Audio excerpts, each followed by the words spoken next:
কিছু মানুষের বিবেক দেখলে খুবই কষ্ট লাগে।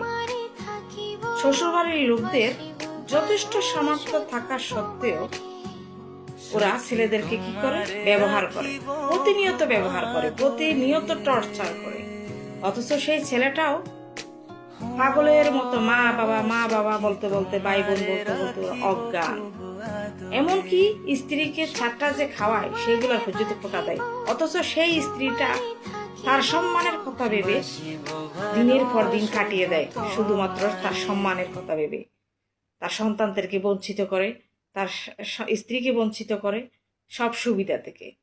স্ত্রীদেরকে তারা বিশ্বাসই করে না। অথচ একবারও তারা চিন্তা করে না যে স্ত্রী সন্তানেরা আপনার সব সময় পাশে থাকে, সেই স্ত্রীদের তারা মনে রাখে না, তাদেরকে অবহেলা করে প্রতিনিয়ত। অথচ সেই কিছু শয়তান মানুষ থাকে বর্তমানে, লোভী স্বার্থপর মানুষ, যারা যে মা বাবাগুলো সামর্থ্য থাকা সত্ত্বেও স্ত্রী ফুতের বউরা ভালো থাকুক, ফুতের বউরা শান্তিতে থাকুক সেটা চায় না।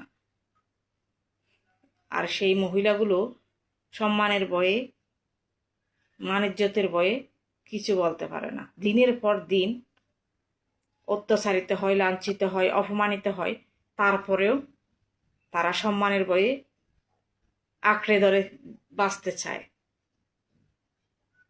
ধন্যবাদ এভরিওয়ান।